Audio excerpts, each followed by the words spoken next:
the man to my left, Dean, who we finally broken down and agreed to let me on another GGDA panel. The last time he was at on a panel, that place shut down. Well, it shut down this week in the panel in a year or two.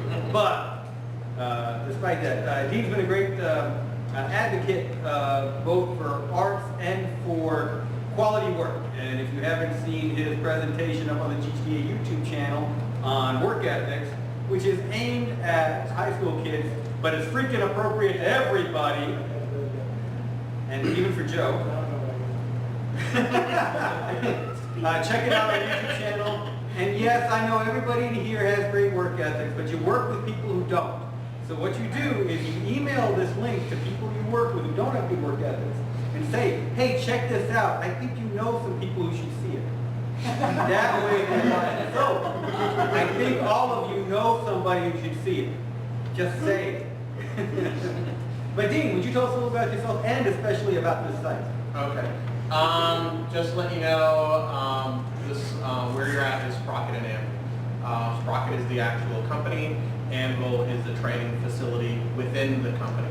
My partner over there, Billy, is co-owner of Sprocket, and that is the Sprocket Anvel team up there in the bleachers. Yay! Things get thrown at you. So, myself personally, I've been doing motion graphics and animation for I think 25 years now. I've been training motion graphics and animation for about 15. Companies I've worked for are all the major networks: ABC, CBS, NBC, Fox, some of the major sports leagues, Braves, Falcons, Tampa Bay Devil Rays, and Buccaneers, and some other ones I can't readily think of. Right now, our main clients here, it's a lot of Turner stuff. We do a lot of stuff for Cartoon Network. I'd say that's one of our major clients. Our other major client is care.org, and we had a third person that kind of rounded out what we did on a daily basis. But that company has since closed down, which was the Hub channel, which was the Hasbro Discovery Kids Network. So we did a lot of work for them. We are a group of editors and animators and modelers and conceptual people. We do a lot of conceptual, a lot of our clients come to us because of how we think. We have that group over there. They're amazing at thinking of things that I would normally not think of because I'm old and I have no more ideas left inside of me. The well is dry, so I really rely on them for new, fresh ideas, and then I just stamp the name on it. So how this works is they come in as apprentices. They are not students, they are not interns, they are not even employees. They are apprentices, and they train for 3 months to learn the software, and they build their own projects for 3 months, and they're paid ridiculously low prices to learn how to actually work on those projects, and we support them during that time with crappy food and some Pop-Tarts, and every once in a while we give them pizza. But what happens is they build a project from beginning to end. They build a project that is their concept, it is their storyboards, it's their script, it's their character design, it's their animation. I assist where I can. We bring in industry professionals to critique their work periodically so they get a real world idea. There are no grades, it's either pass or fail. They either meet a deadline or they don't. Everyone in here has met a deadline and that's why they're here. Allison is still working on meeting deadlines, so we don't know if she'll still be here.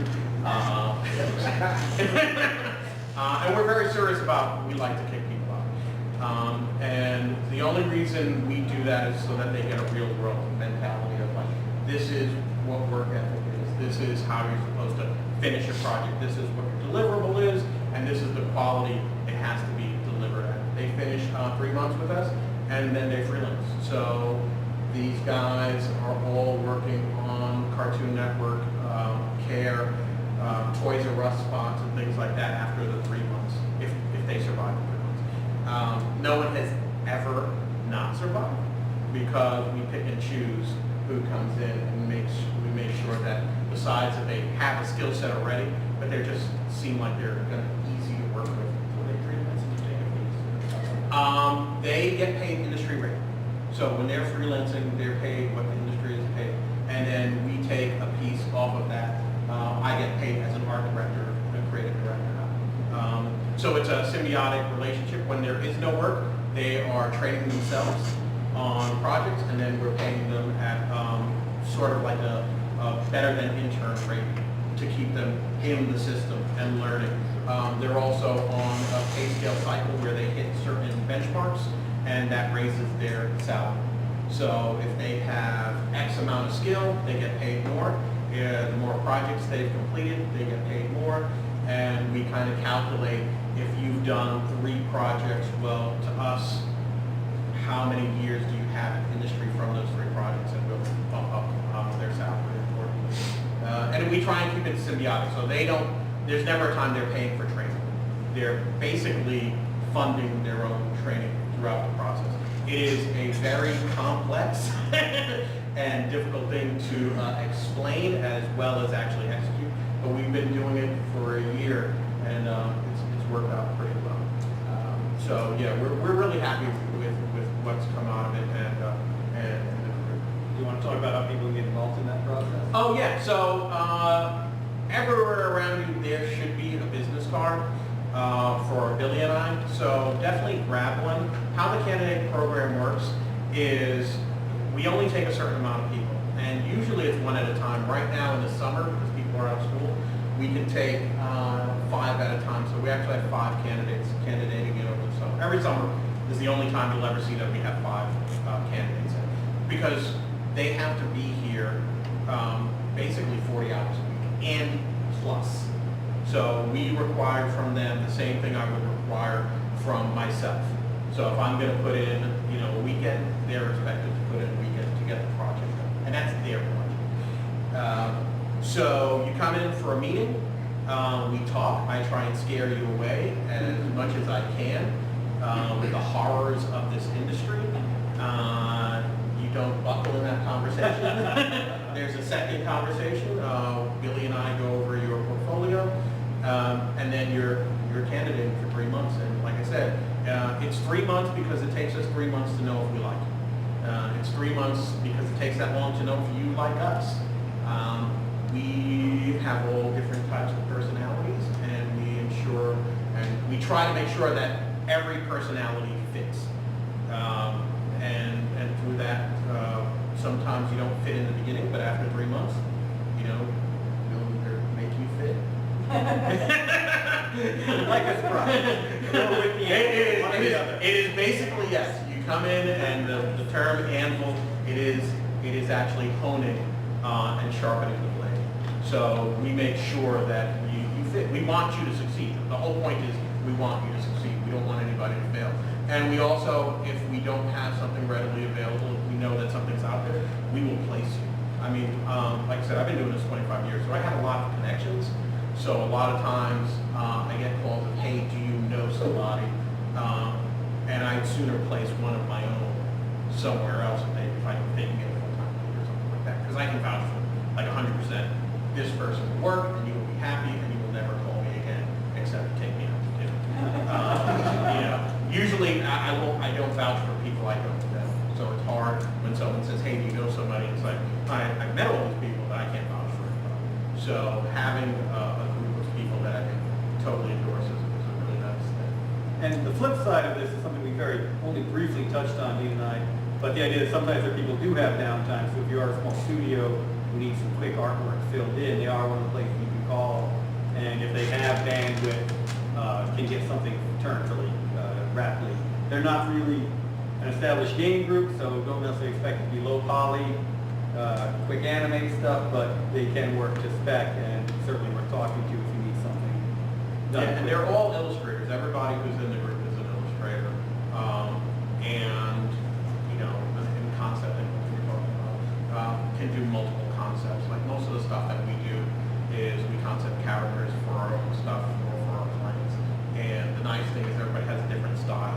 So instead of you're getting one concept, you're getting 8 concepts for a banner.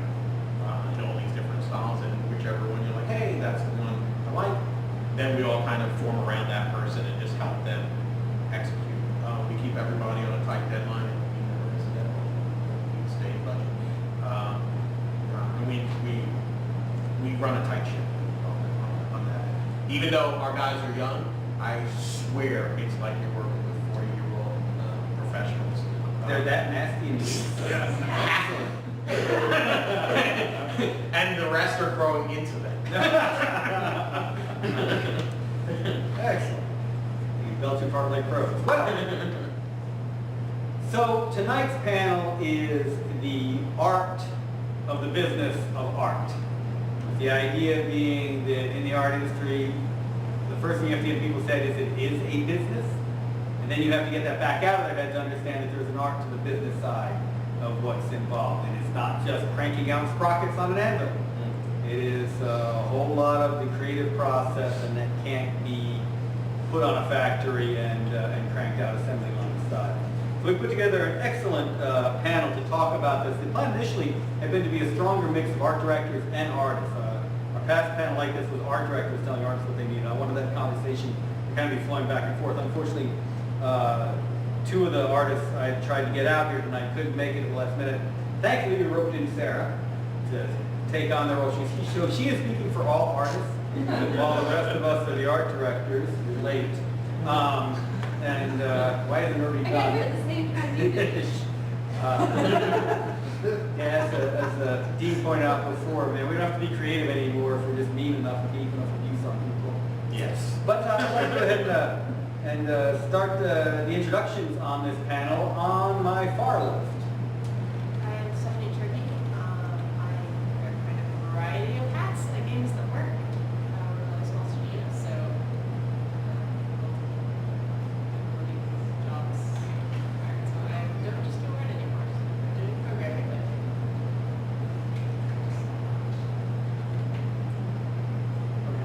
I guess. I'm Joe Casaba, puzzled by Joe. I have one reliable artist now that I use for the last 2 or 3 years. I had one contractor before that I actually really liked. And I have about 5 years of experience in trying to get what I want from artists. I think I've learned a lot from my side, and it's, they say managing programmers is like herding cats. I guess they didn't have them invented because they seem worse at that.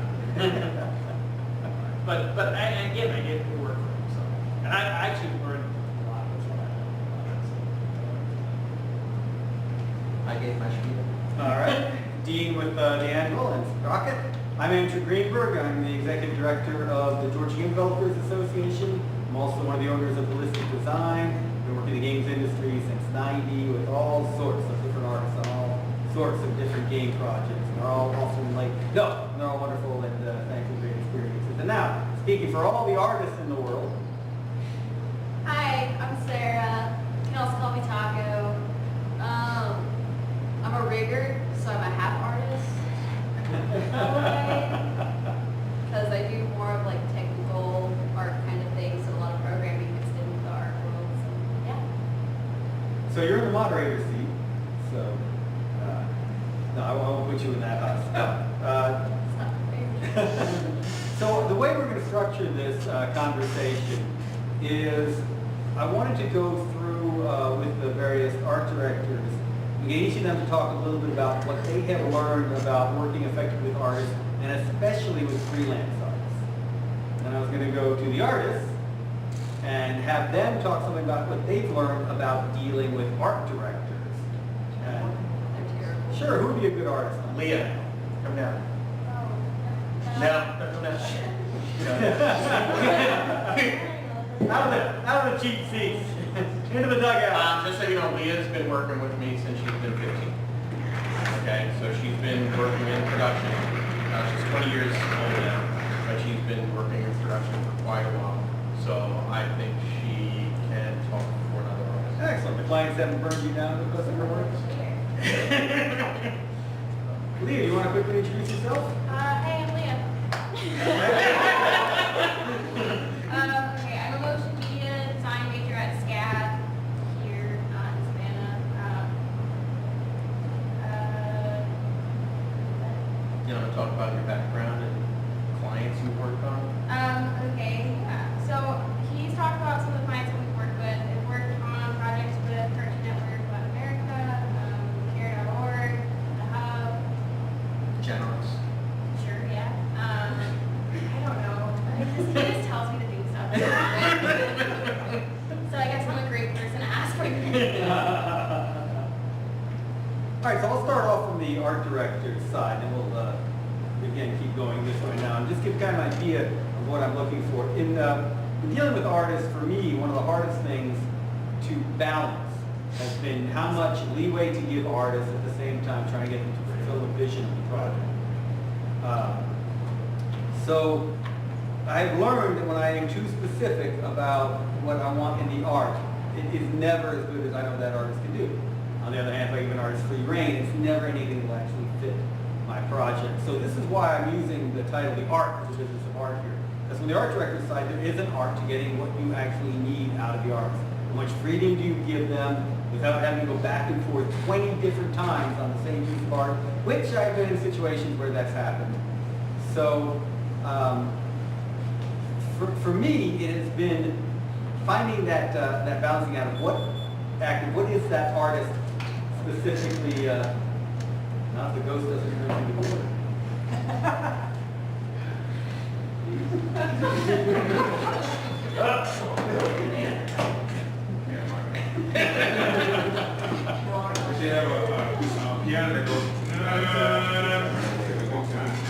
All right, so the latecomers, well, And there are seats down here too, guys, so just come on downstairs. grab your pizza and come on down and don't drop them in the computers. The balcony's reserved You didn't pay enough for the balcony. annually. And yourself. So, for me, it's been an interesting effort in trying to focus on what I know the artists are good at and to play to their strengths as much as I possibly can. There are some artists, certainly in my background, who are very good at horror, some are very good at cinematic pieces, some of these characters are great but can't set a scene for anything. And then I do try and go specifically, give them the leeway on the strength, but be a lot more specific on their weaknesses. In the book trade, for instance, if someone was specifically good with characters but couldn't put an action sequence together to save their life, it was to set the scene for them and then let them flesh out the characters within that. But this required me knowing what their strengths and weaknesses are, so having already failed with that person once was a great exercise, but a pain in the ass along the way. So it can be a very tricky balancing act to figure out what you can have an artist run with and where you have to pull in the leash on. Steph, you want to jump in on Yeah, I'm gonna kind of bounce off some of that you guys brought up. So I'm not the only one that gives art direction at my studio. Doug Jenkins also does. And one of the things that can be very frustrating, but also end up with something more rewarding in the end, is that it will be intentionally made this direction at many times. So he'll have an idea in his head and he'll describe it in this way. It's really unspecific and it's really frustrating for the artist, and will interpret it totally differently. But then, because of that different interpretation, there's a new idea that you didn't necessarily think of to begin with, and we can kind of work to combine the two different ideas into an ultimately better idea a lot of the times. So it's an interesting way to work sometimes. And it's, like I said, you can be really big at times and difficult to understand, especially just typing through email. But it makes us both creative in the process.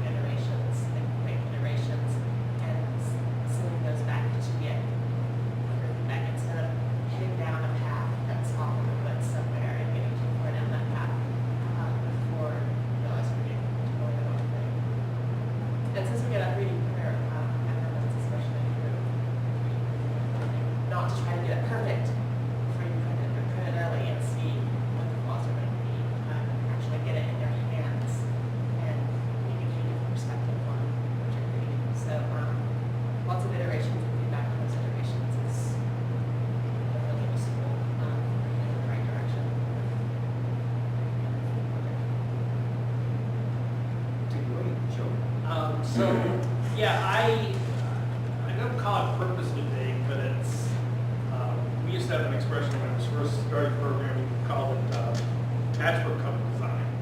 You flip open a matchbook and that's all you're allowed to write. We want a program that does this. And that's pretty much how I want to deal with my artists. With any art that is not going to be used at a program level. So for instance, as soon as I need a grid, I need to tell them it's 9 by 9, it's going to fit there or whatever. But anything else, I want to specify less. I found the big thing for me in an artist is I want to see that early mock-up. If an artist has analysis paralysis or doesn't want to show me till they polish it, I don't want to deal with it because it gets annoying on many, many levels. If an artist is just learning, it depends. I've had 2 different artists, one learning that drove me crazy, one learning that I learned to go, oh, go give me refrigerator magnets, because I figured they could do that. You know what I mean? No, right? I mean, so, because I still wanted to use this person. I knew he was green, but, you know, so forth. This other person I think it was the trap, but I didn't know he was as green as I thought he was. So he drove me nuts with things.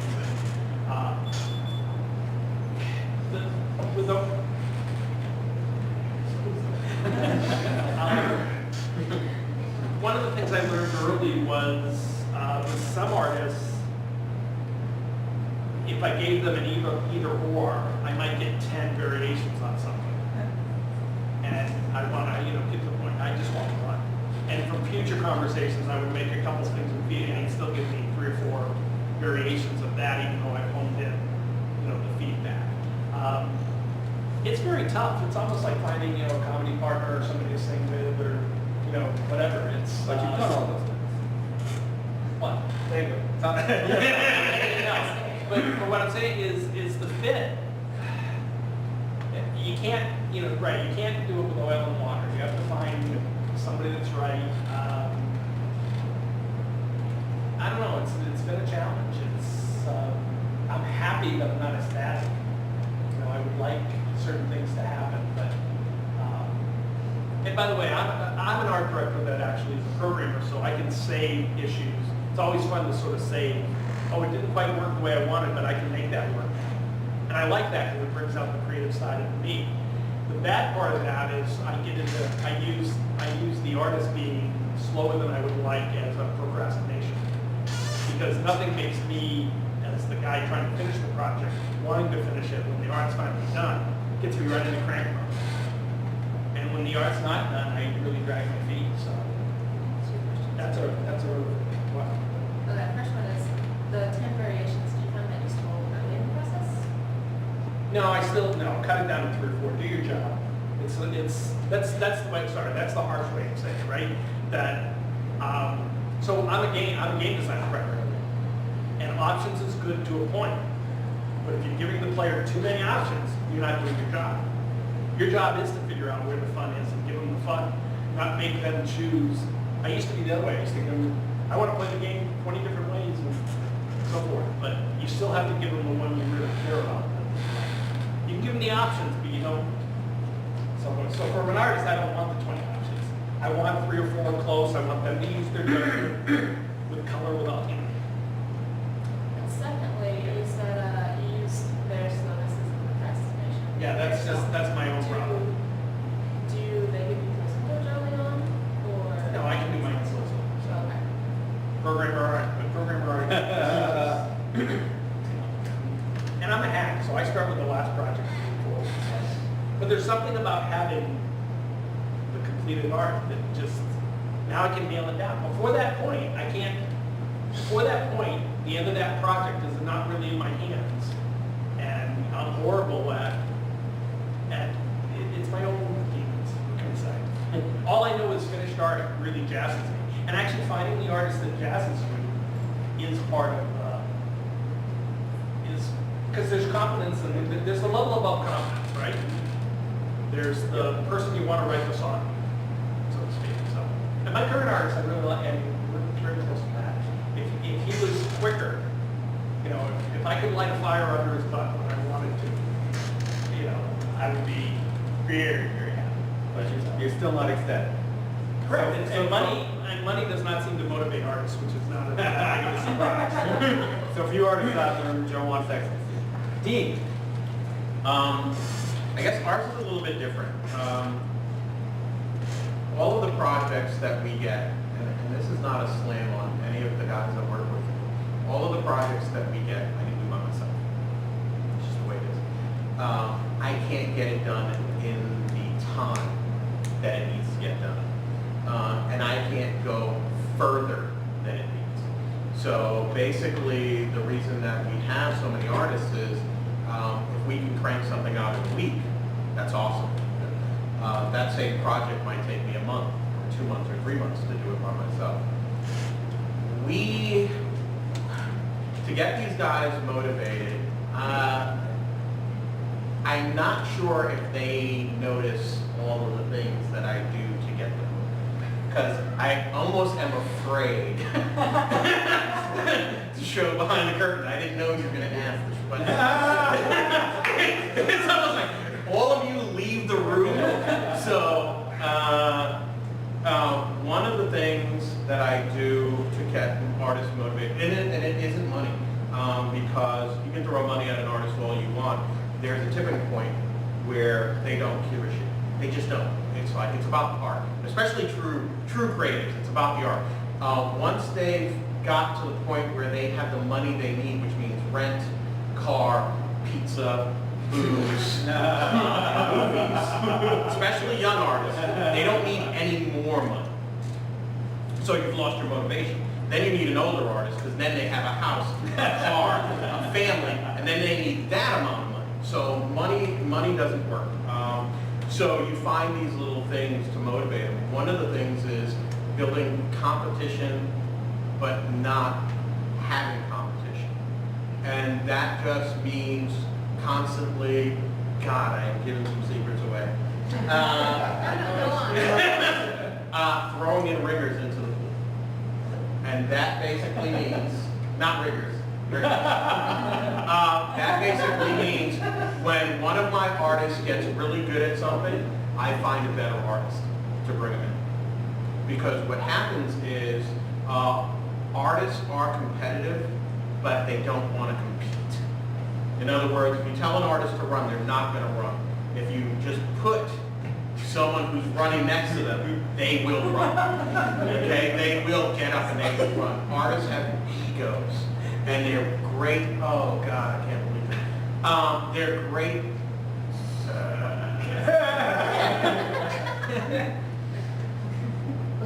Every artist has an ego, and it's easy to manipulate. Ooh. It's true.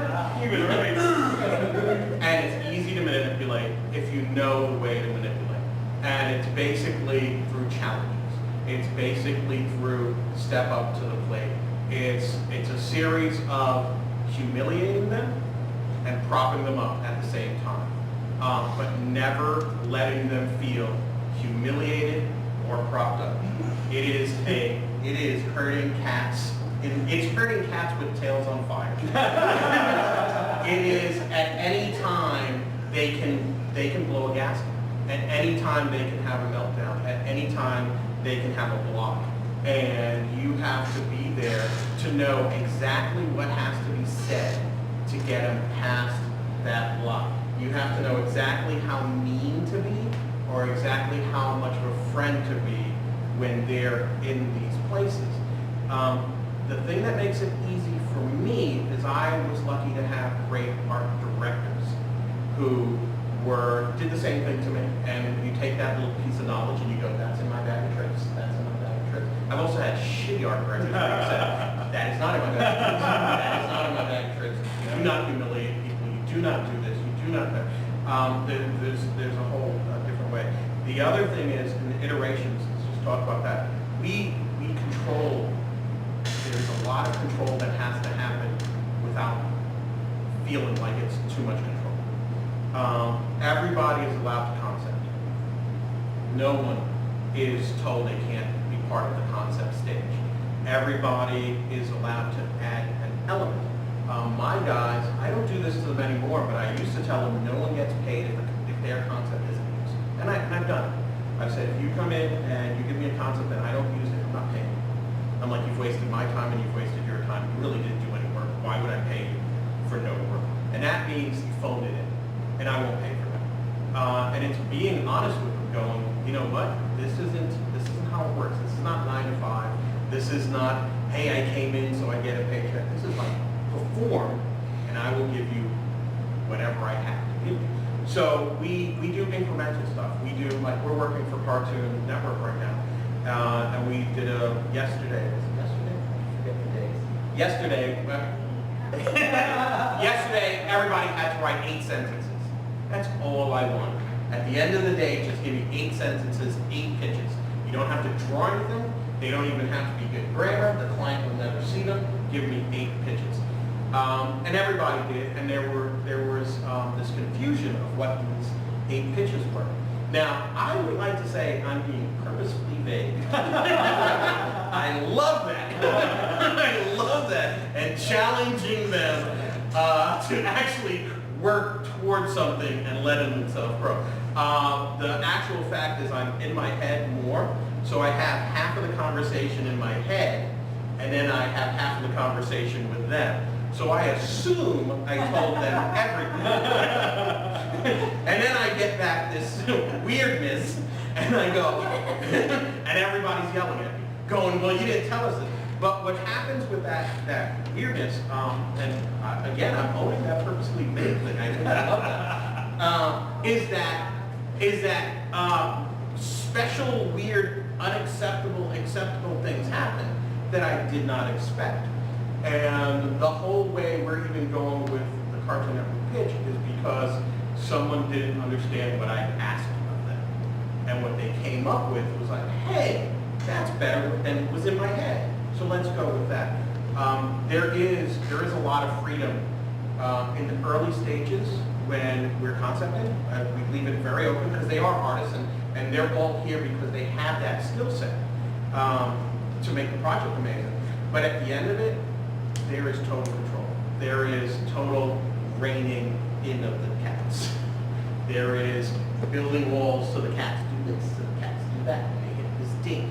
And threats are made. And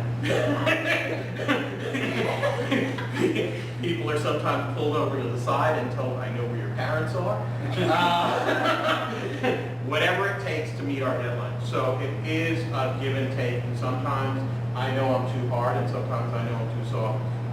But at the end of the day, they all show up, and they keep showing up. So I always assume that we're doing something right.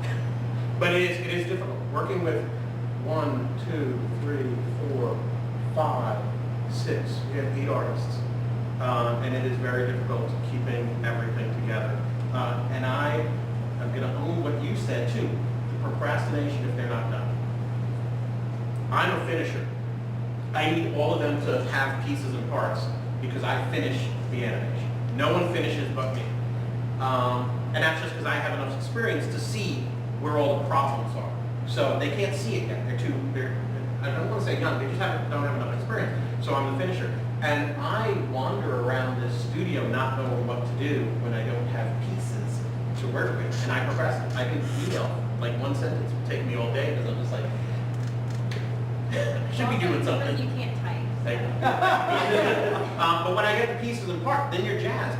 We finished a music video, and I think it was 4 days of 18-hour days. No, it was more than 4 days. It's like almost a week. Yeah, it was a week. Yeah, it was a week of maybe, yeah, it was 18-hour days every single day, and I was never tired because they gave me the pieces. And I was just so happy to work because their artwork was keeping me in the mix.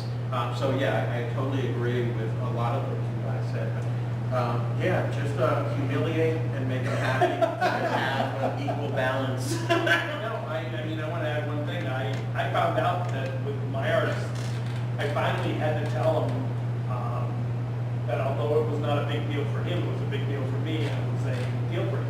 It was, if you can't learn to do this one little thing, and in this case it happened to be One of the things I found out I needed was, I need communication within a certain period of time, okay?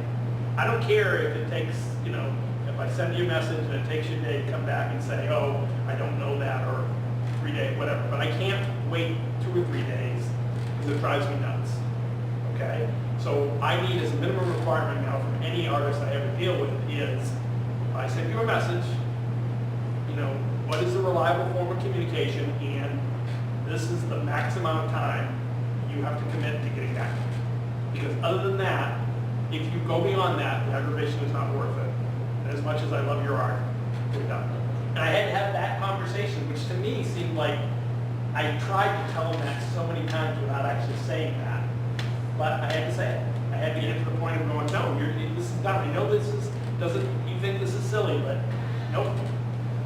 That's one of the reasons we don't let anybody work from home. We've run into so many problems having artists work outside of the studio. And come in, no, and they either come in and it's like, holy crap, what is this? This is nothing that was asked for. Where did you go with this? And there's been situations where Billy's office is down the hall where I'm running down to Billy! I don't know what to say to him. Let's just pay him. Get him out. I can't deal with it. And we made a rule that no artists would work from home because we never knew what we were going to get. And it wasn't we were worried about the timing. It was we were worried about what showed up. That it was like a conversation happened. Like we were saying, we want a blue, you know, car, and all of a sudden a red tomato is handed to us. This is what I like. You're like, artists. All right. So your art directors have intentionally baked, humiliated you, and now they want you to make them ecstatic. How does that happen? So when you're, oh, you actually have an answer to that. Go for You it. look him in the eye and you call the shot and leave.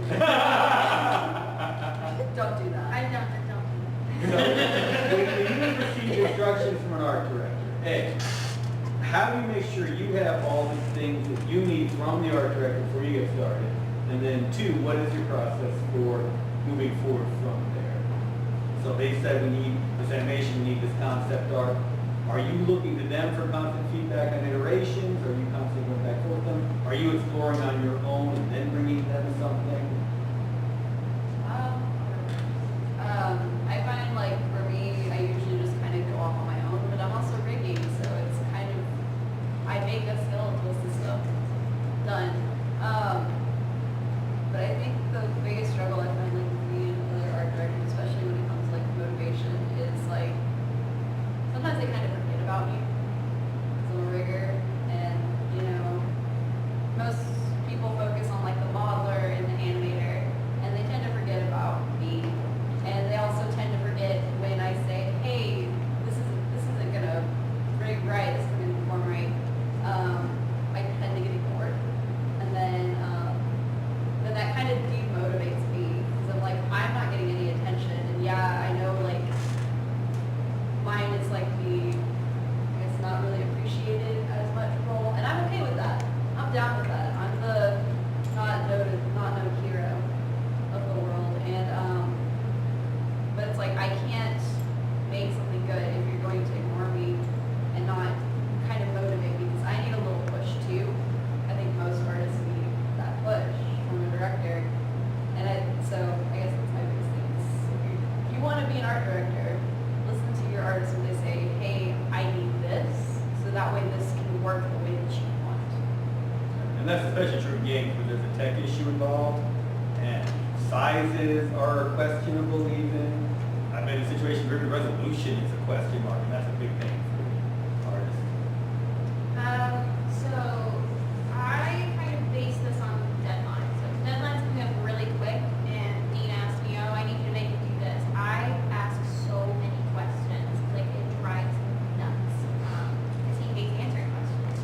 Because so as he said before, he like expects us to be like telekinetic, or like a mind reader, and we're not. So we have to, or at least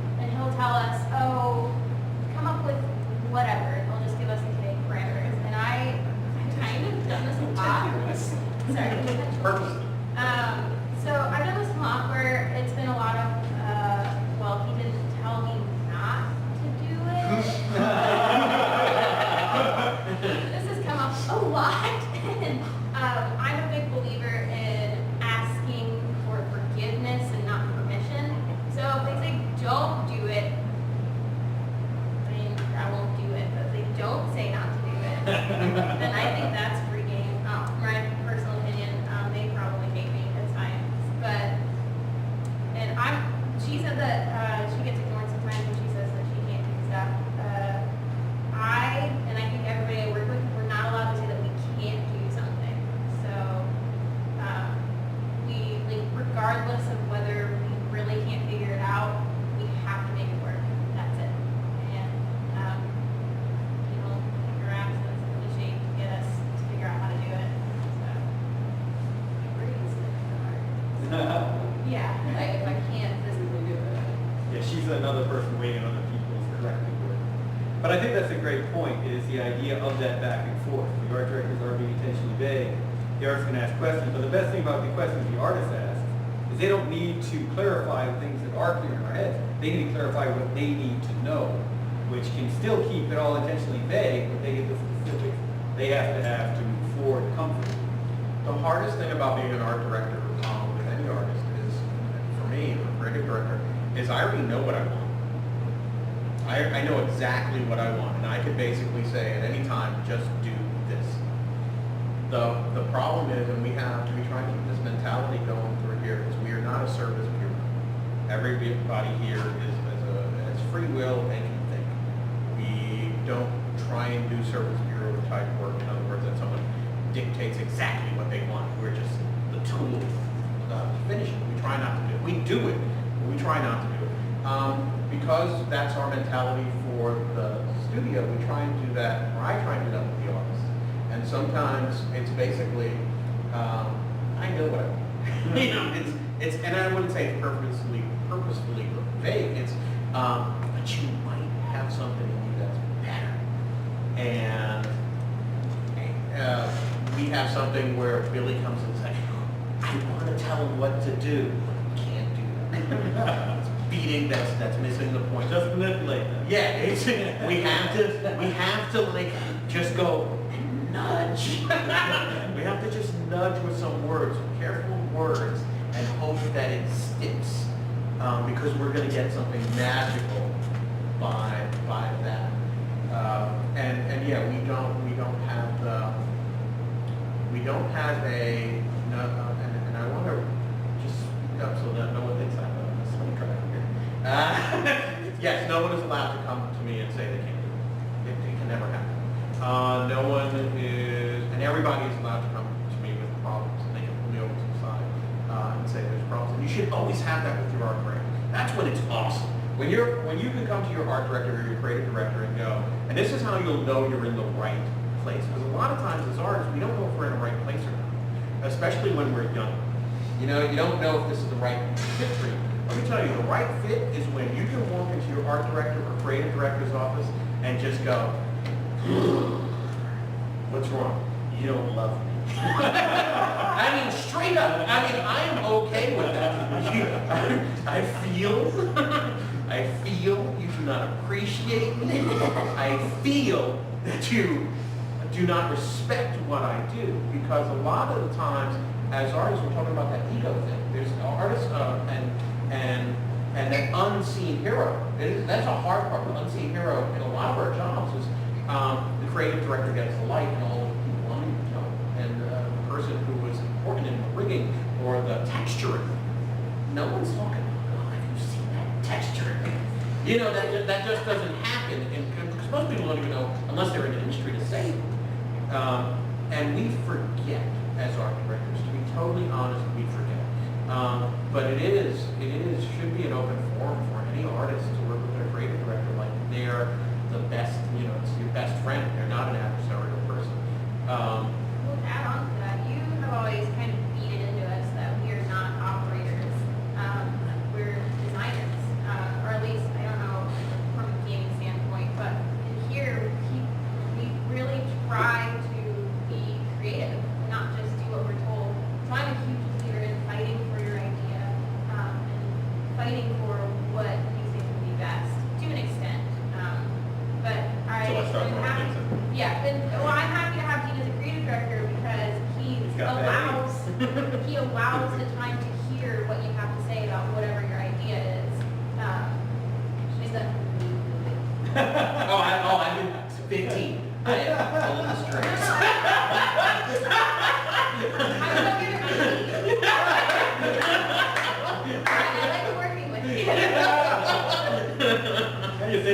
violence, this art studio, lane studios. So, I mean, it's great to be able to talk to him and say, I have this idea, will you at least hear me out? And he'll listen, doesn't mean he'll like, accept it, but at least you got your piece out there. And every creative director, every creative director you work with, you should be able to talk. It's important for the end, because at the end of the day, it's not about you and them, it's the product. And it's really, you know, it has nothing to do with personalities or anything. When you're at the game, it's like, no, I want the product to be the best it can be. So there's got to be a back and forth. A little bit. When I work with creative directors, they're horrible, and Yeah. you know they. And I'm on the flip side of that. I don't get enough love from my artists. So I'm a guy who learned how to bevel, and I like to do my own interface art when I can, and I'm getting better. And no matter how good I get, he never gives me any love. By the way, nice job, Jerry. You know, that should be a little closer. This is what That Joe should be a little dark. All right, so moving on to a totally different topic. One of the big demotivating factors for any artist is when there are changes, whether it's from you or the client or whoever. I know that pretty much all of you have had to do it, and Joe usually comes from you when there's something to be changes enacted with the game. But how do you get the idea of what needs to be done in the changes across, because when you can't be intentionally creative anymore, and how do you keep the artist going? It's so hard to turn that ship often when suddenly there's a dramatic change in one way or another. Anyone want to jump on that from the art director side? Non-dramatic changes I do it because it's easier than trying to get exactly what you want. And especially if you're not that one. If you can do it and it's good enough, right? Good enough is the enemy of the perfect. Probably not a motto of this place, but you know, for me, that's what I live by. So for me, it's time. All I care about is the time it takes to do anything. So as soon as I realize, I can, you know, 2 or 3 more iterations versus I can go in and hack. I can shorten that board. I got a thing with a bunch of boards. I decided now it just needs to be, you know, 50 pixels shorter. So cut it, you know, patch, and I'll be fine with it. And it's easier than going back and forth for me. And you're a finisher, so you don't have much of this problem either, right? I was trying to set them up to get my straight. Our technique on dealing with changes is to have a united front of a bitch session where we join in and bash our client when they're not here, and then just do it. Most of the times, geez, it's like daily. I walk over to Billy's office and a change is made, and I go, I am not interested in this project if we finish it or not. And he goes, but you're gonna get it done. Yes! But I don't care about it. I'm not gonna work on it. And then I stir them off. And then I don't share a lot of that with the guys of how upset I get with changes. I love good changes. You know what I mean? I love changes You where see it'll improve. when I see a good change, I'm like, that is awesome. I didn't see that. But when we're working on a job right now, and Leah's dealing with the changes. We're working on a job where the changes, and I'm not going to say the company. Stupid. They are so ridiculous that I'm glad I'm not making the changes. Leah has to make the changes, but all she's making the changes in custom. So Leah sits there and I sit there, and she's the whole time custom. It's stupid, and I don't understand why we have to do this. The thing with us is, I freely think that you should be upset, not in front of a client. I don't think you should ever be upset in front of a client, but and you are allowed to be upset because there is something connected for the designers connected to their projects, and they're let the pain out. Just let it out so we can actually finish the job. Because if you don't let it out, it's kind of like the resentment. You're working on a project with resentment, and no one understands your pain, and no one accepts it. So as long as we all accept it, that this sucks, these changes are stupid. I mean, we've made so many changes just because a client wanted to said, someone else in the client suddenly decided to have to right, there's have to someone, say something. right, there's someone who said something, you know, it's like the client was happy with this, what just happened? We were on board, and a lot of times it's, you know, it came from a third party, so you just accept it happening because they're paying you. And if they're paying you, it's their job.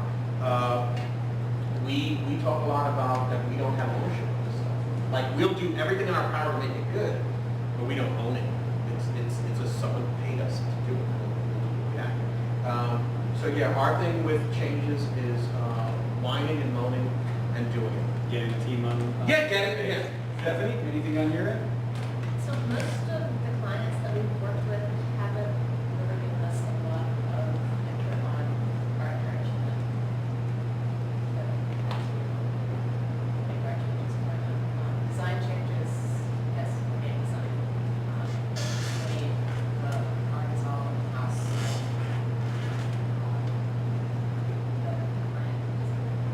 God, I would love that job. Right. Awesome. Artist. Your art director comes through with a change, and I'm telling you it's because the client's an idiot. What information, what kind of feedback do you need from the art director in order to actually implement the changes, get them done with quality that you're happy? Well, he's kind of really open. So basically, like I said, I ask a lot of questions, and I don't do anything without a reason. So if he tells me to change something, I'm always like, well, why? And he's like, well, the client said so. I'm like, no, why? And then he'll explain whatever stupid reason it is, and then we'll just do it. But so then that's always how it's been, where he just tells me this needs to be changed, this needs to be changed, just do it. And then, as we said earlier, this was the first time that I actually got to read what the client wrote. It's just so much anger on my end. It's just like all these people are just justifying their positions. They're not making, they're just saying things just to feel like they're illegal. And We it's just- insulate the artists from the changes. This is the first, we don't let them see the changes. Yeah, so this So, is the first time I'd yeah. ever seen what they wrote, and I was just livid. But there's not really anything that you can do. So of course, like testing and the moaning and bitching and everything. But when it comes to changes, I'm the kind of person where it's like, oh, you want changes, freaking changes, and just do it like just the best that I can because I'm pissed off about it, and then they keep freaking changing anymore. So that's my take. Right, anger is a motivator. Oh, this is a I don't know, but anger. I love, because anger is motivation to me. I'll tell my favorite change story, then we'll go on to the next topic, which I'm just using this one because one of my old games just got put up on Good Old Games, a Star Trek title a long time ago. And the team who were working on it at the time had come up with a phrase they used internally called "put the ducks in." And what this meant was they would get changes from Paramount back then, which they thought were code ridiculous. Exactly, someone trying to justify their position. Just had to make a change. Didn't matter what it was, they just felt they had to make a change. So one of the artists had the idea of putting ducks in space. So the Enterprise is flying along and suddenly ducks fly by the Enterprise. And they do this at the same time they do something else, which they know is good for the game, but they think that Paramount will object to. So Paramount says nothing about what they're worried about, just says back of the line, there are no ducks in space, remove the ducks. So what they started doing whenever there was anything that they thought made the game better, but they weren't sure would get by Paramount, was, quote, put in the ducks, do something that would raise the red flag, would get that change requested. The people at Paramount would have done their job, something got changed, and they could keep in what they thought was actually important and good for the product. Wait, so you're distracting them from the action? Exactly, the ducks. Can we turn the cameras off?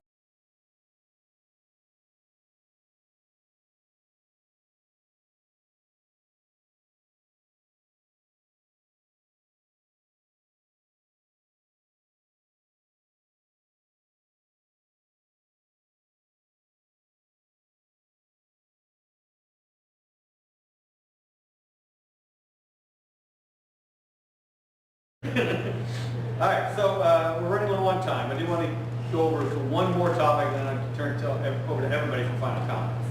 You're in the last rows of the project. The project has to ship at 5 p.m. Friday or get FedEx by 7 p.m. Friday or uploaded by 8 p.m. Friday, and it's 4 p.m. Friday. and you know there's a lot more to be done. How do you get the project done? How do you motivate the artist? What level of quality are you willing to accept?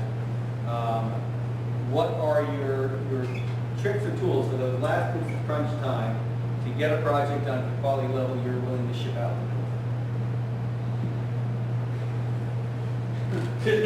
Wow. Keep looking to the left, Stephanie.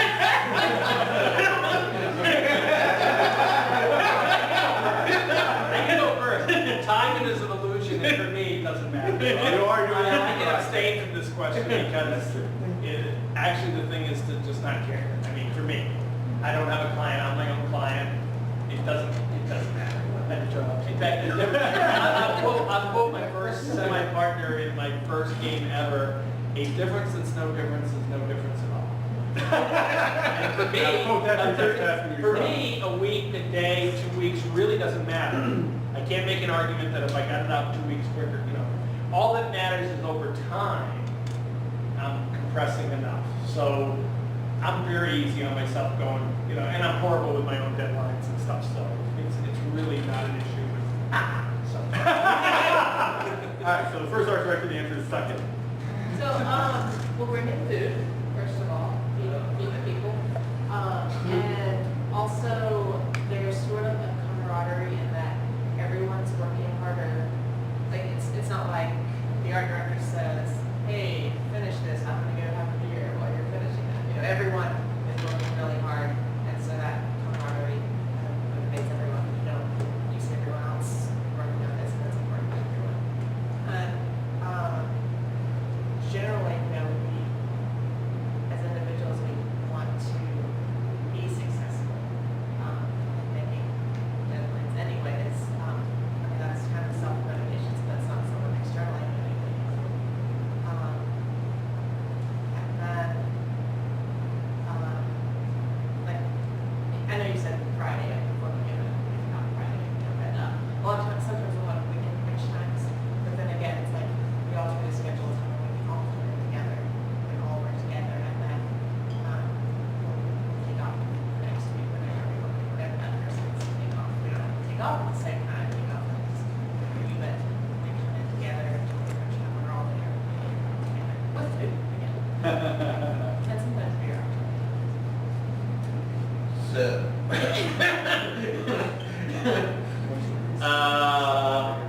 how this works in our world. I don't expect my guys to do anything that I wouldn't do myself.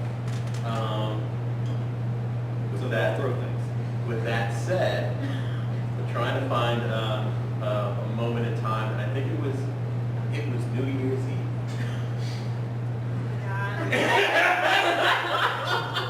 It was New Year's Eve. We had a deadline, and it was simply put, here's the deal.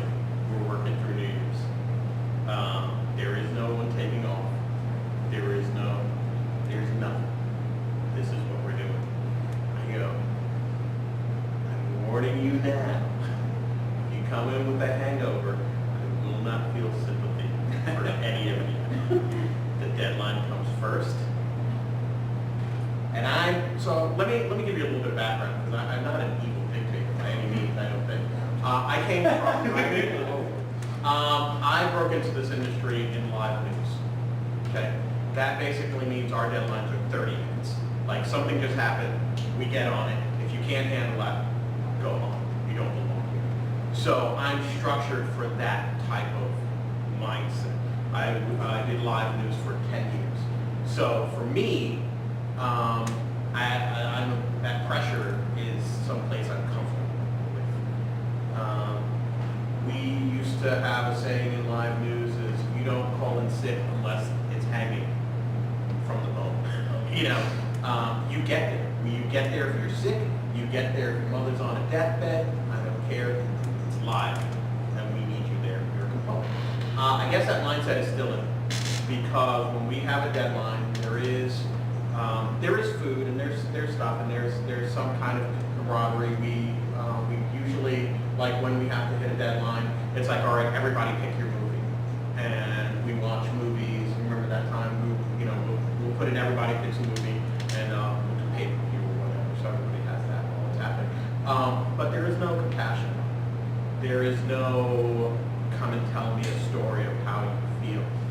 I'm gonna put me on the spot because I found out something today that I thought was hysterical, and I think this is the I'm artist. never telling you anything. This is the artist that I want to work with. This is the type of artist that I will back up 110% because I know they're backing me up in the project. We're walking down the stairs today and she points, she goes, "That's where I grew up right before I came to work on New Year's Day." And I went, "Fuck yeah!" Because that was the artist I want to work with. That's the person who's like, you know what? I'm sick, I'm hungover, I hate you, but I'm here to get this project done. So we don't worry about those deadlines. They are just things. If you want to work for Dean, go puke outside.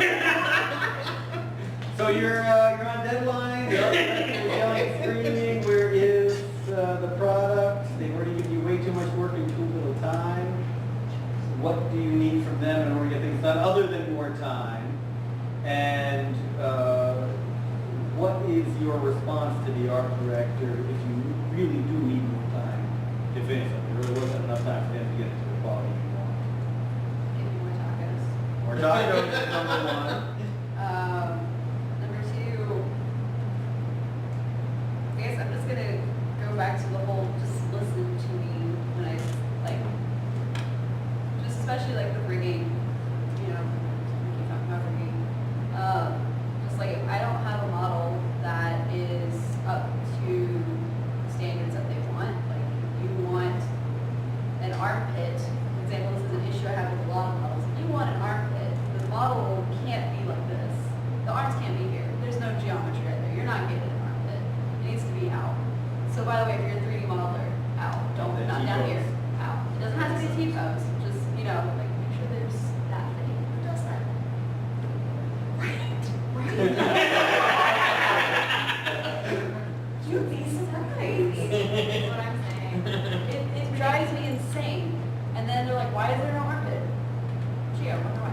But just like, I feel like what really helps me get things done is knowing that number one, they have my back, and you know, that they see that the struggle is real, and just, you know, knowing that, like I said before, getting ignored is like the ultimate like demotivator.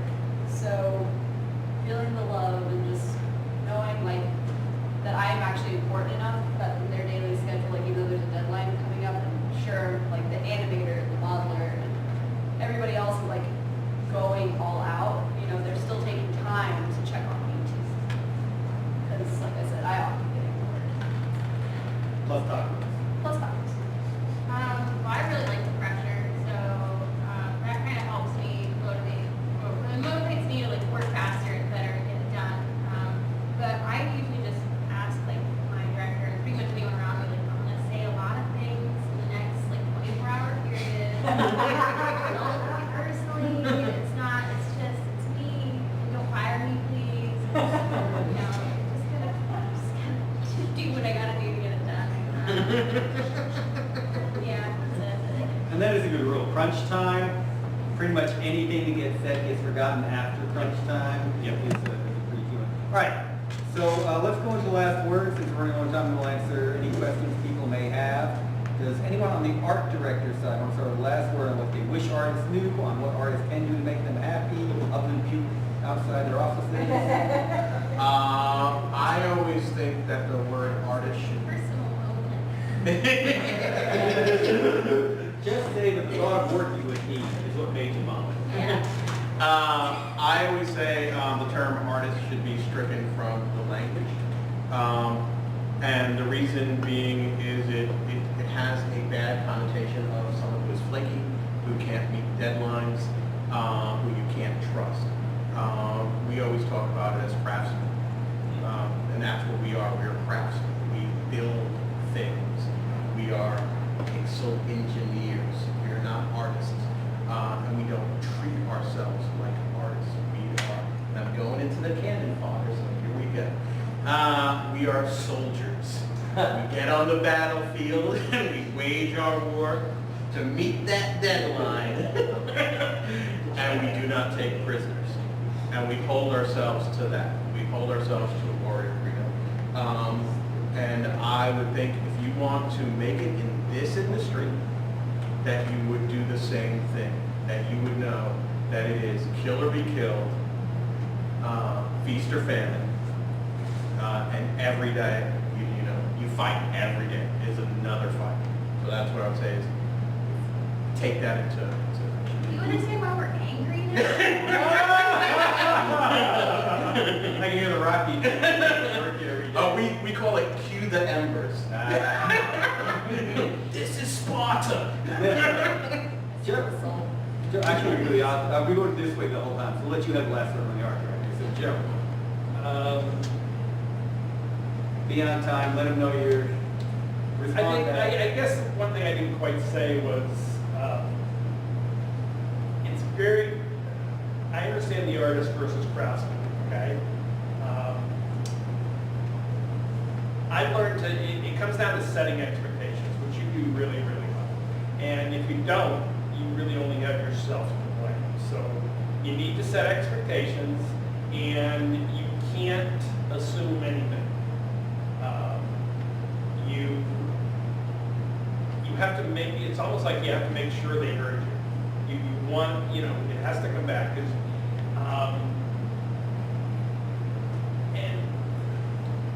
but it's all, I don't know, it's all good. Whatever, it's a good process. I don't know, but I'm leaving, I've learned so much, and like I said, I've heard that they don't appreciate my artistic ethics. and actually, that's what I'm paying them for. I'm actually paying them for their artistic judgment, because it's going to be better than mine. So I want them to exercise that, which is why I'm paying, etc. I don't want to pick all the colors. I don't want to pick, I don't want to define it. I don't want to write a tech document or whatever. And it's amazing how every artist is different, which is really good. And you're in sync, I'm still looking for the sunny to my share. I don't know. It'll be a long We want road. someone to go into it. You want someone to crash into a tree. I'm still looking for the perfect one. It's close, but it's still, and it may get there with a different project. Because, by the way, last thing, and I'll stop there, but I really, they are creative, the artists that have done stuff for me, but it's not like they're doing stuff they really enjoy.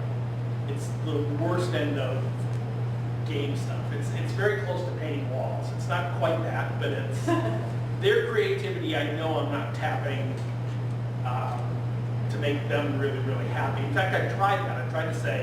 I tried to push a couple of my artists to, what would you want to work on? Give me a concept, I'll make a game around it, kind of a thing. But it's hard to push somebody into really believing that'll happen. You know what I mean, right? So, but for me it will. So, but instead they're stuck in a sense painting walls. So, I can understand why they procrastinate as well as I procrastinate, but I also paint them. So. All right, Stephanie, last word among the art directors. So I'm gonna say to the artists who don't work in a void, make sure that you're keeping your director up to date with the progress of what you're working on. Not only so they don't wonder how much you've done, but so they can give you feedback and work together to make sure it's going in the right direction. Artist is the only time you get the last word with the art director. So what you as art director do, would do differently, could improve their process, etc. You want to use your free start. Alright, start for me. That's always my biggest thing. What was the question? What would make art directors better? Just don't get salty. I have, right. Salty means getting mad. I've had an art director before in the past that just kept getting mad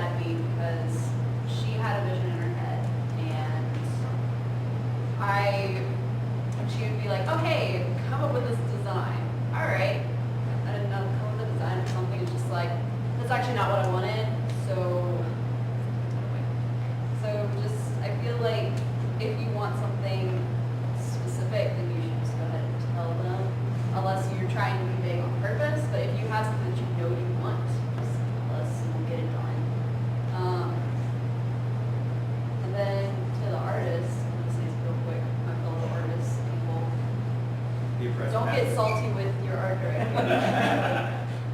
Because, you know, a lot of times you don't know what stress they're under. They have to deal with different things than we do. And just, I feel like the best way to get along with your art director is just to give them respect at first. You know, at first.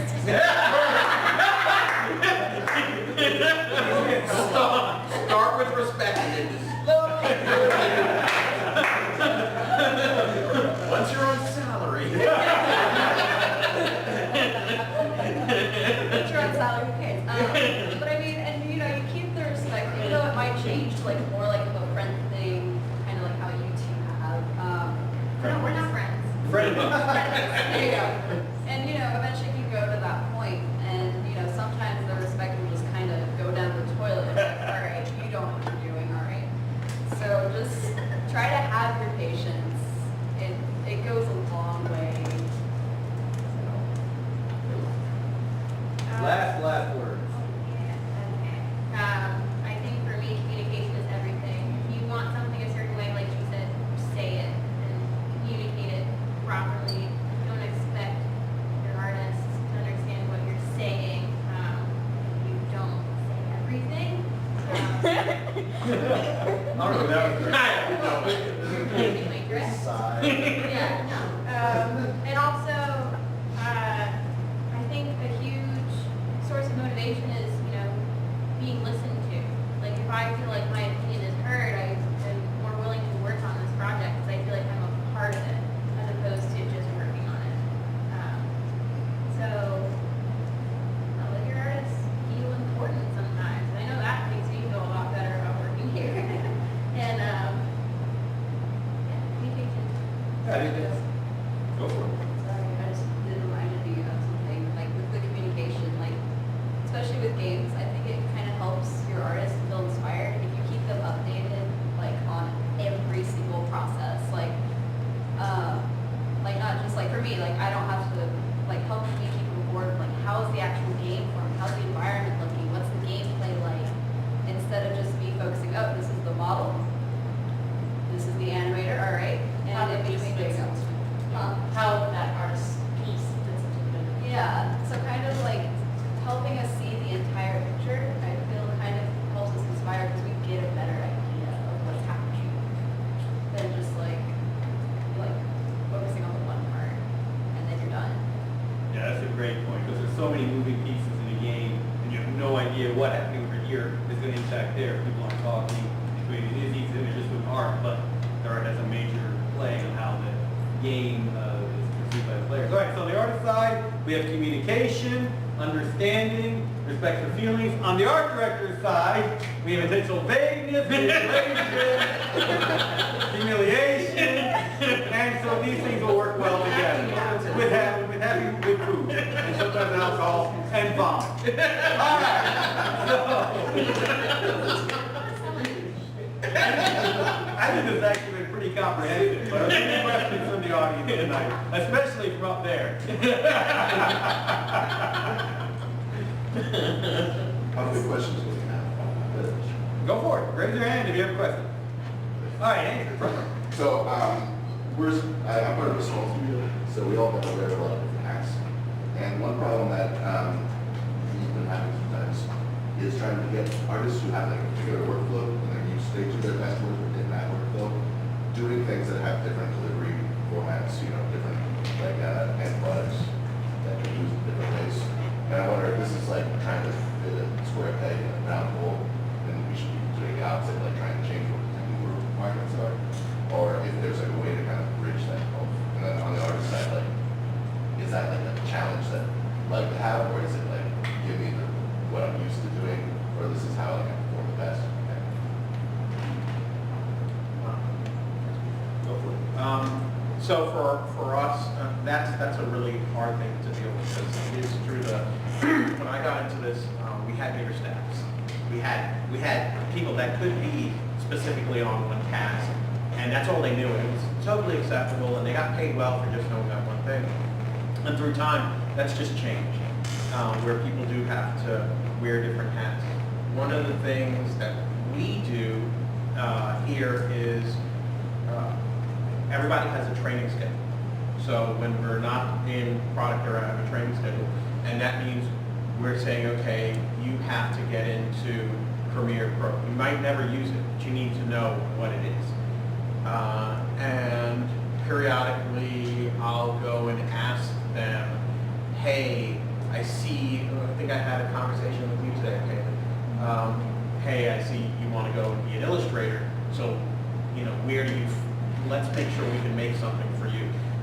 You can't fit everybody into those different places. I usually think that they have one thing that they're a master of, and they like have two minor things. And then everything else, leave them alone. You're killing them. You're destroying them. You're making them not actually worth, you said generalist. Generalist is probably the most dangerous thing to be. Because you know a lot of everything, but there's not a lot of enough of one thing that anybody can like say, I know you do texture, or I know you do rigging. And when you become, you know, you water down your artists, you don't get what you need. So you gotta find that focus of like, you gotta ask it first. Like what like excites you? And Marvin, like we found out in Cinema 4D, like 3D, I had no freaking clue. So I don't push him towards the other things. I try and make sure we have a Cinema 4D component that he can really shine on. And then he has different things that he's good at, and we kind of allow him to do that. But I don't push him for the other things, because that's not his thing. The same thing with Callie. They all have their places that they're really strong, and we just focus on that. But they're not allowed to sit there comfortably, meaning that they have to know two other things. They have to, because the shop is too small. I took his question differently though. No, I think it's like, it sounds like you're trying to preempt it. We are preemptively knowing that we are going to have a problem, and we're preemptively making sure that our pegs are ready to fit a hole they do not fit. Yeah, but that's like the two minor things you might not necessarily, the artists themselves might not necessarily know what the two minor things are. It's a good creative director's ability to see it. You have to watch them like hawks and go, wow, you're in a good mood. Why are you in a good mood? Take a storyboard. Jot that down, mental note. He likes doing storyboards. Let's get you to do more storyboards. Say it in a soft manner so he doesn't see what I'm doing to him. What happens in storyboard? He needs to know Photoshop. He needs to know Illustrator. He needs to know these different components. I'll allow you to do storyboards, but I will also force you to learn Photoshop and Illustrator. They'll help your storyboards. You will like this. And then you do it like that. I mean, it's not, you don't force any, you can't force any of your artists to do things, because it's like a cat. A cat ain't gonna perform. It's not gonna happen. And then you just got a resentful artist, and that's dangerous. But yeah, you have to watch him, and yes, they might not know. And it's okay for them not to know. But gradually, they'll start to know, like, hey, I really like this. Or, you know, you're talking about, pay attention to me. And sit down with your artist and go, well, what do you like doing? What's making you happy and what's not happening? And what jobs aren't we getting that we could use you? So it's a lot of give and take with the owner or the creative director or the producer or whatever, you know, title that you are managing these artists to be in tune with them. They're even though we're Sprocket and Anvel, the artists are not widgets. They cannot be plugged in easily into these holes that they're not shaping. I will say that probably the best production environment we had was when we had a specialist in the concept and a specialist as a modeler and a specialist as an animator. It was great. It just worked really well. We haven't always had that though. Right now, we have one artist, half artist at this point. I do too many things. I'm a generalist.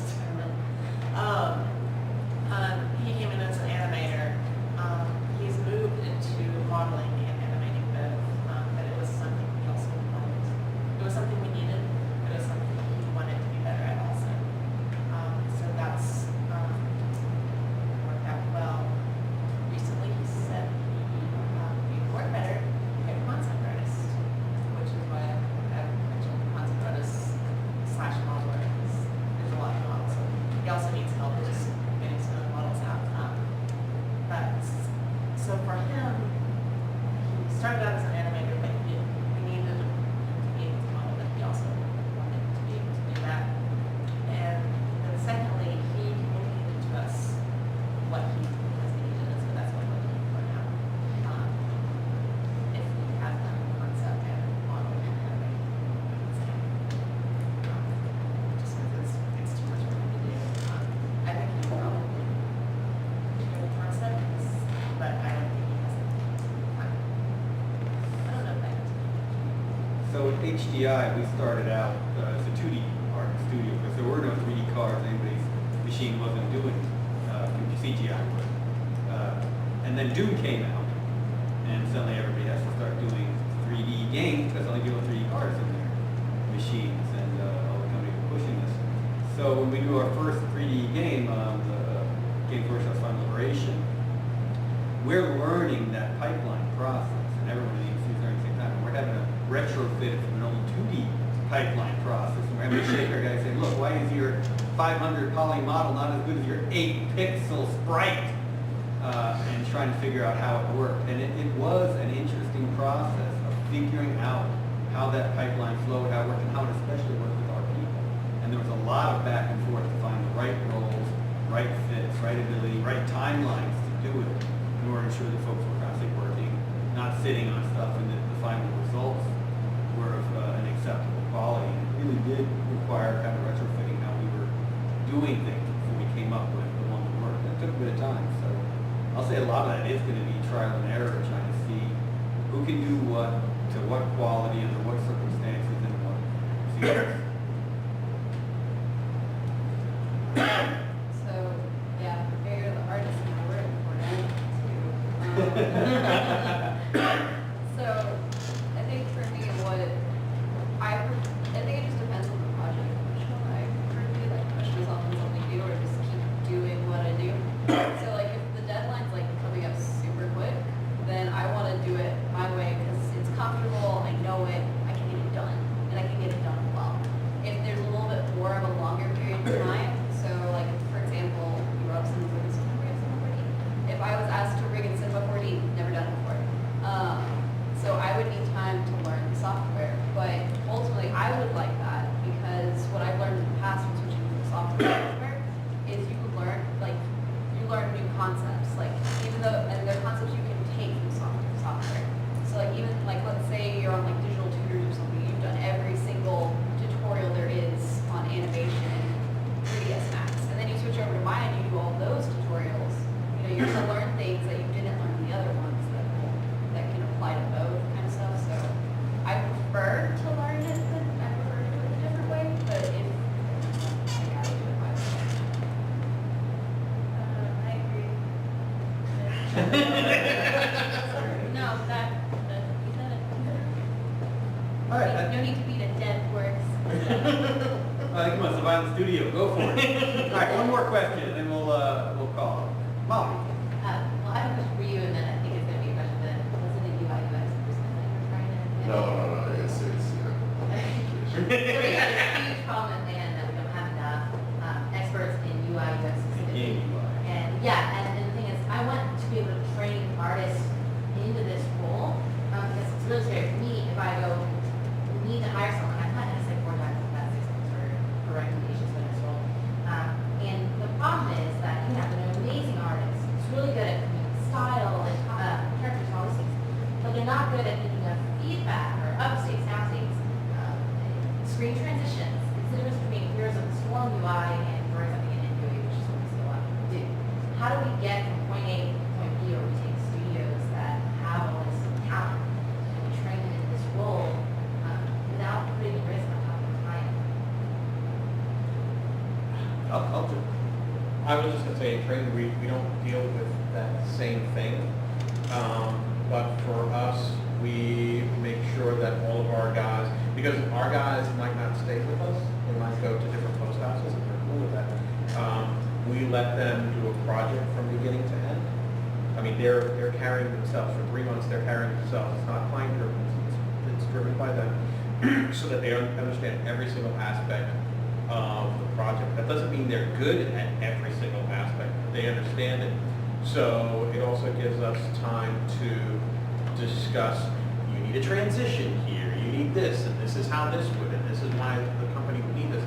I think it would be extremely difficult to come into any place and train on a new idea while they're in the process of doing their daily work.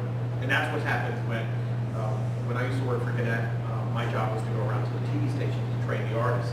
And the problem was, because the artists were in the situation of they had to do their daily job, that even if you came in and trained, they couldn't absorb anything. And it wasn't that they were stupid or didn't care, it was, hey, I'm getting everything you're saying, but as soon as you leave, I can't put anything you've told me into practice because I have to be back to here. And every day I'm away from what you told me is another day that retention disappears. And that's probably why you're having a lot of problems either training people that already know because they're in the field. You have to build, like for us, I mean, as silly as it is, we have a curriculum for our guys. And I don't know if it's on anybody's desk here, but they have to go by a curriculum when they're working. Do you have one? It's usually slow. Here. So internally, we have an internal curriculum for training. Like, they have to know who the project managers and who everybody is. And we wrote it so that our guys are ready for those projects that they might not know about. Like they've at least dabbled in it so that they're ready to transition. I don't think enough people take into account how difficult it is to train. It's really difficult. And it takes, a lot of companies don't realize that internally what they have to do to build a real training component inside the company, instead of sending them out of house and all that stuff, but inside, and the commitment to time, to saying to their artists or their designers or their engineers, hey, we're going to give you time to learn this over a span of time. We're not going to send you off for a 3-day course and then, hey, we expect you to be a UI designer. Because I've seen that in our business where people have been sent to Maya classes or 3D Studio Max classes or whatever class you want to talk about piece of software, and they come back and it's like, all right, now build. I'm like, like, you're crazy. Here's the guy's number who taught the class. Call him. Get him to do this crap. I got other stuff. It's really difficult. I don't think you're gonna have an easy answer, to be totally honest. So, which back into the problem, UI design and TDR are very different mindsets. And someone who is coming from a 2D art background, that has to happen after UI design, really. And they're going to probably latch on into that or finalized look and details of the look. And it's going to be more difficult to get them to back up without the interaction of the user layer. They want to latch on this thing that they know they're used to working on. And the UI design is something that involves people on testing, on user testing, that. So it's a really different way of thinking than just making it look nice. So in that aspect, I think that problem is difficult. I know that's not an answer or a solution. As- one. As the flip side of that, it's just UI, do it yourself. That's what I do. That's where I put UI, it stays out of the way. It's not, that artistic, it stays out of the way, whatever. The best UI artist I ever dealt with, who I ever had work for me, was a guy, Bryce Nakagawa, who actually did the GDC, might have met him, he's one of the lead associates, part of the associates program there now. But it took one game of him seeing it all done before he really understood how the UI is, title.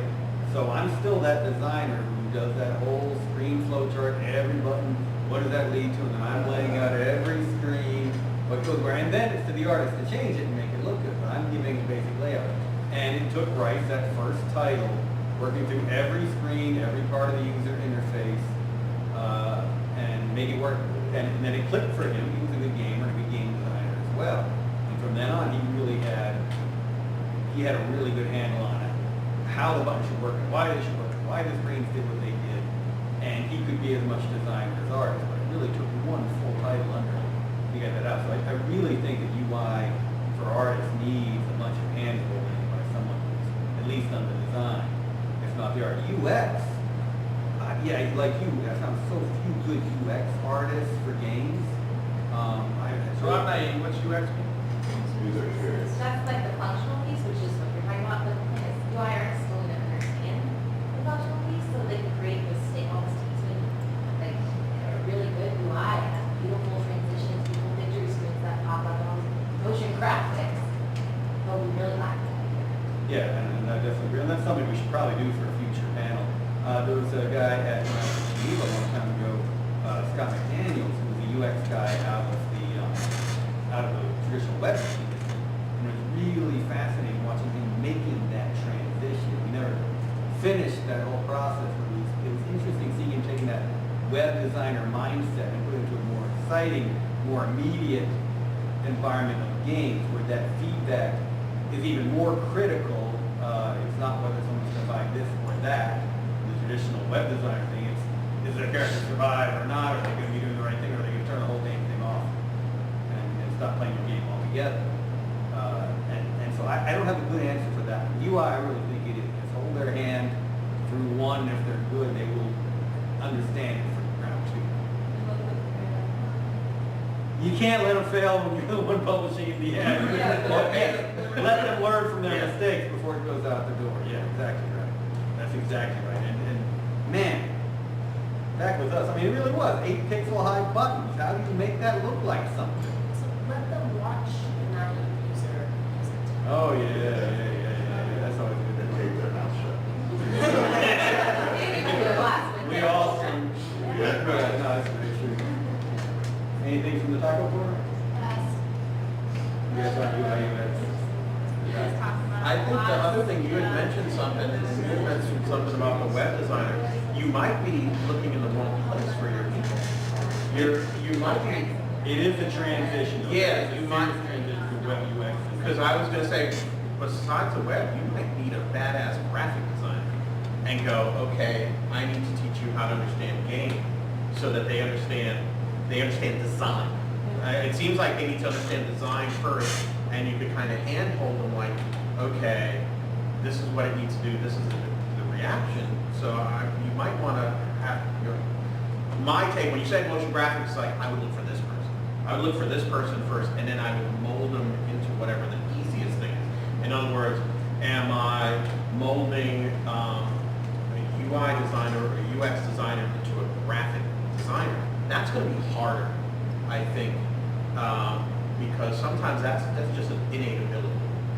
And I might go, okay, what about a graphic designer who can understand the logic system, like what happens logically in the brain, test that, and I think you would have success, myself personally, because they would not be struggling on the design part. Because the problem with design is sometimes you just will never see it. You know what I mean? You can't teach someone, it's such a subjective thing, that they might be great at understanding how a person, I know how you're going to react to this, but it ain't going to be pretty. And you can't make it be, they can't bring it to pretty because they don't even know what that means. Yeah. I'm a programmer, and I mean, I know that in computer science we have to take human-computer interaction classes also. So it's kind of like get your feelers out in a lot of different directions in the industry, because there's a lot of people that are really talented and creative positions that you wouldn't really expect, because they have to work with it, even at beginner level. One of the things you might take into account is also in the advertising industry, there's always a copy editor and an art director. And the copy is dealt by the copy editor, and the art is dealt by the art director. And as a team, they're awesome. The art director cannot create copy, and the copy editor cannot, or the copywriter cannot create art. You might want to go, okay, and it seems like a lot of the things that you guys do are left, right, brain. I might be mistaken. And that's hard to find someone who can do left and right brain. And it might be you have to come up with a system of go, okay, I'm gonna get my right brain person, I'm gonna get my left brain person, and I really only have to teach them how to work together. And then I have a human. Because I don't think you can find, because that person is what you're looking for. That's a magical person. Yeah, that's what I mean.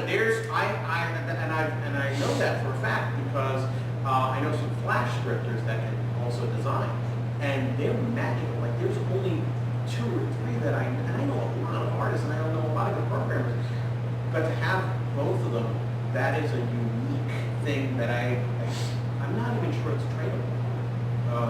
I think it's you have to form your system.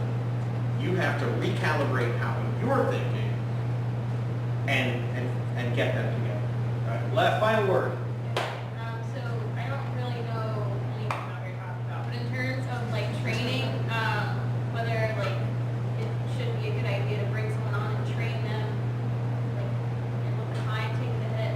I know as someone who has been trained on a lot of programs recently, I think it kind of takes that pressure, or at least personally, like I need the pressure of this is either going to work or you're fired, to really learn the program.